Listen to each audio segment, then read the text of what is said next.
I took my new-to-me Supermoto and its tired engine to a go-kart track for the first time ever, and hoped like hell that it didn't blow up. But that wasn't the reason. I hoped I didn't enjoy it. 2 weeks ago, I bought a 2018 Husqvarna FS450. A full-on race-ready track machine. So obviously, I have to give it a go on the track and not just mess around doing terrible stoppies. But it has a lot of hours on the motor, worn out slicks, and is in need of some new brake pads. Well, actually, upon closer inspection, it didn't really need new pads just yet. But at least now I have some spares, and I'm ready for when it does. But needless to say, it does need some TLC before it heads to the track. Preferably a new piston and rings. But today is not that day, so off to the track I went. Okay, not quite that quickly, because although I am itching to ride it, and unfortunately I haven't had time to do any of the things that I mentioned I wanted to do in the reveal video, I don't want to damage it either. So, to put the least amount of wear on it as possible at a karting track, I first changed the oil.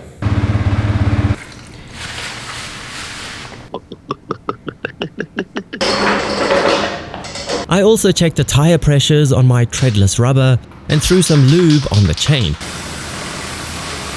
And then it was finally time to discard the MX gear from my gearbox, replace it with road gear, and head to the kart track.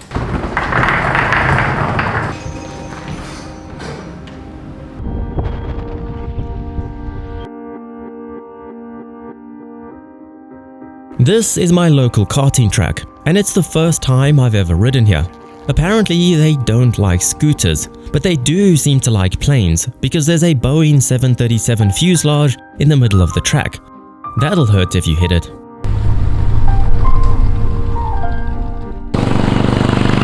It's obviously intended for our four-wheeled friends, but luckily they let us two-wheeled tramps play too. It isn't a traditional Supermoto track with dirt sections, it's 100% tarmac. But either way, I hope it isn't fun, because I really don't need another expensive motorcycle discipline in my life. I have enough with street bikes and motocross. So I have done a few track days on street bikes and motocross track days in the past, but never Supermoto. And I genuinely hope that I don't enjoy it. Obviously, it is a day at a racetrack with a motorcycle, so it is going to be fun to some extent. But I really hope that I don't enjoy it so much that I want to do it frequently, because it is rather expensive. Always needing new tires, there's the price of track entrance, brake pads, chain and sprockets, fuel, and every so often you even need to rebuild your engine. Not cheap. The last track day I did was on my R1 over 3 years ago, and I spent the entire day worrying about dropping my bike. So much so that I really didn't enjoy it. Hence why I wasn't as keen on a Supermoto track day as a normal biker would have been. Okay, but enough excuses. Let's ride. And hope it doesn't blow up. My first session was comical even to me. I basically just wobbled around, trying to learn where the track goes, what gear to be in, and where the racing line was so I could avoid it at all costs. But even so, it was tough not to enjoy it.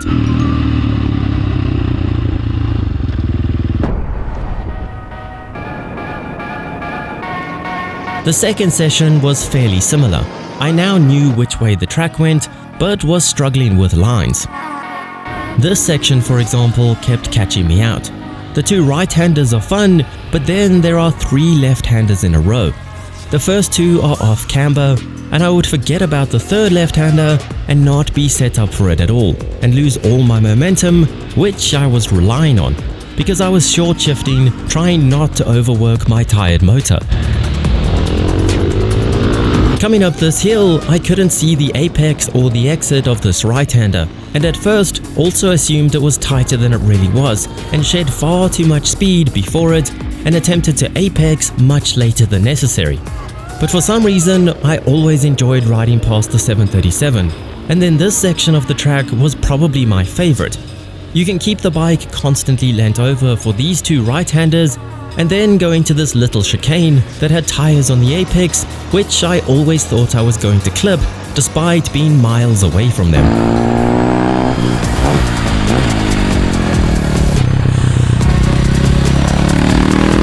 So halfway through the day and I was slowly improving, although I couldn't get worse. The bike hadn't skipped a beat so far, but I was still babying it the best I could. I was trying to have my fun in the corners and not on the straights. After all, it's not the straights where I need to improve the most. And even my worn out slicks seemed to be doing well. I wasn't pushing them to their limits, but they never gave me a single fright, instilling the confidence I needed to improve. But this is probably a good time to remind you of my list of excuses in case you forgot. Remember worn out tires, short shifting, an underpowered engine, my first time at this track, and only 20 minutes on this bike before today. Get it? Got it. Good. Not that I'm self-conscious about being slow or anything. I slowly chipped away at it once again in session 3, getting used to the bike, the tires, and the track. And if you're wondering how I get these awesome swooping shots, it's with an Insta360 camera. I'm telling you this because they're currently running their Christmas sale. And if you use my affiliate link, you can get a free gift with your camera as well. Check out the link in the description for more info. So, let me take you for a lap in my final session, when in theory I should know the track the best. I'd learned to carry way more speed through this first left-hander throughout the day, but I'm pretty sure the pros don't even shut off for it. The downhill braking zone into the next right is an awesome corner, and sends you into another 2 pretty straightforward right-handers. But then are those 3 lefts that I struggle with. Mostly the second one, because I know this isn't the best line to set me up for the third one, but I couldn't quite get it right. However, I had learned to trust my tires there more and more throughout the day, and believe it or not, I was actually carrying more speed. Then we short shift up the back straight that's uphill into the blind right-hander that I finally learned not to brake for, and trust that I could carry my speed through the corner while apexing earlier than expected. Then you brake hard into the sharp left-hander. I tried to use the whole track and had no time to catch a flight before my favorite section that's very satisfying if you get it right. After the chicane, there's another right-hander that I could easily carry more speed through if I wasn't such a pansy. There were grass clippings on the braking zone of this right-hander, which I used as another excuse. But the next section doesn't flow for me at all. I don't think I ever took the right line into this left-hander that's off-camber and downhill, because I couldn't see it coming in and don't even have any instincts to rely on. But once you're out of there, it's all about setting yourself up for the start-finish straight in these 2 right-handers.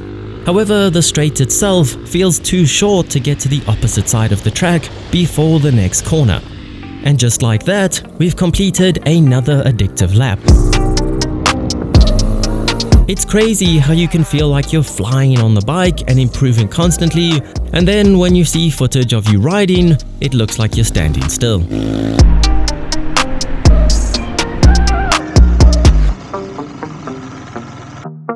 So I'm back at the workshop, and the good news is that the bike is still in one piece. None of the issues with the bike that I mentioned beforehand even remotely hindered the enjoyment that I got out of it. But the bad news is I really enjoyed my day at the kart track riding a Supermoto around.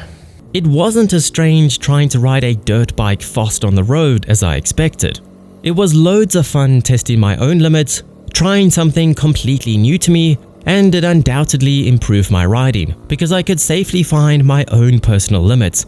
And just to prove it, this is how much I improved from one of my first laps to one of my last laps. It also improved my perception of track days. After my last track day more than 3 years ago on my R1 was so bad, this is exactly what I needed. It's a lot more enjoyable to be riding around on a motorcycle that you're not terrified of dropping. But then again, it is a lot cheaper to repair a Supermoto if you crash it than an R1 or any street bike for that matter. So despite Supermoto being expensive, it's still considerably cheaper than buying a modern superbike and going to a full-sized racetrack. But anyway, subscribe so that you don't miss when the Supermoto does finally get some deserved TLC. Let me know if you've ever tried riding Supermoto or if you want to, and I'll see you on the next ride.